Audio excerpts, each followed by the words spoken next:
Hey you! Yes you! Do you want to learn how to create a skit like a mediocre YouTuber? Well, here's what the comedian does. I'll go through my philosophy for creating skits as well as the actual process that I go through. So, the goal I try to aim for in every skit is to ensure that I leave little to no space for a viewer to click off. Basically, every second counts. The way I do this is to use a lot of one-liners. I don't use that many setups, just try to go from punchline to punchline back to back like it's a Drake song. The idea is that if a joke bombs, the viewer would have no time to click off or cringe because the next joke is being executed. ORD is a state of mind, understand? Hey, need to do work.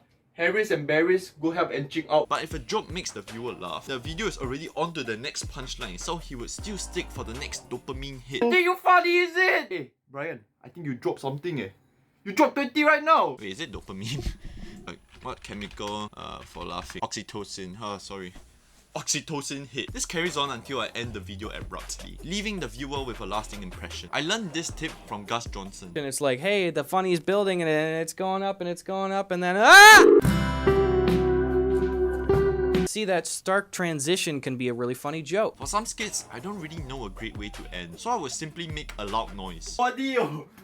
Right before my eyes, And then I place an end cut to another video in the hopes that the viewer would want to click on it. The thing is that my skits are really short, thus viewers are likely to watch skit after skit. Once they realize that I'm consistent in putting out quality skits, they would be more likely to subscribe. After all, people don't subscribe to a channel after just one video. And just like that, I get someone to binge all my videos and then subscribe to my channel. That's right, you got manipulated. Anyways, I don't do anything too fancy. I believe the homemade quality is what makes YouTube videos so endearing. Just look at Gus Johnson or ProZD for example. So, what's the actual process in making a skit? I get my ideas either from my own experience or from the internet. Many Singaporean guys share their experience in NS. So, I find a situation or type of person that is very relatable. It could be the blur guy in BMT. It could be every SBA in BMT. It could also be about how there are so many acronyms to know inside NS. I usually put BMT in the title because that's a shared experience that every guy would go through. Next, I will script out exactly what I do. I don't want to riff off or improvise on the spot while filming.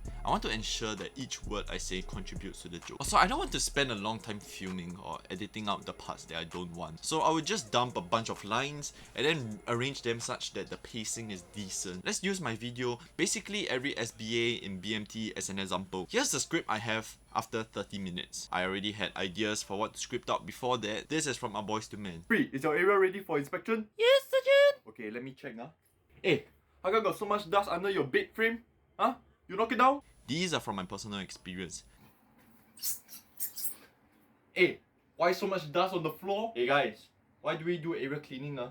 It's to make sure no one gets sinus from too much dust, right? I see. Do you think this is up to standard? No. Then This one was from a conversation I had with someone about how there's no way to win when your superior asks you if your bunk is ready. Ian, is your area ready? No. Oi, how can you say no? How come your area not ready? Because Jeffrey say yes, I gonna punish, so I say no lor. You think you funny, is it? This is from a TikTok. You dropped something You dropped 20 right now. This is from my friend's experience. Y'all remember on Wednesday, y'all fall in late by 3 minutes, right? Okay, that is 3 push-ups. Then during force prep, got 7 people forgot their items. So that's 7 more push-ups. Then on Monday, got 5 people drop their helmets on the floor, right? That's 5 more push-ups. So in total, you'll carry on 50 push-ups, is that clear? And then this is from another friend's experience. During SBA, his whole bunk was already in push-up position since they knew that they were gonna get punished.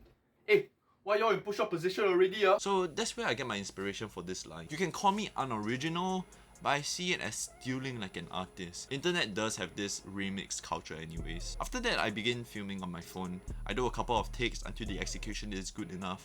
This usually takes about 5 minutes or less. My skits are really short anyway. After uploading the raw footage on the Google Drive, we go into editing. I use DaVinci Resolve, but you can do it on any simple video editing software. It's because I don't do any fancy transitions or sound effects. I just ensure that the volume is okay. And then I cut out the fats and then place my outro at the very end. I would occasionally zoom in or zoom out, but that's about it. Okay, I lied. The only time I do slightly more editing is when the skit has some dialogue between characters. I will use a technique called the J cut and L cut. By overlapping the visual of one character with the audio of another character, I make the transition smooth. Thus, it does seem like there's more than one John in the skit.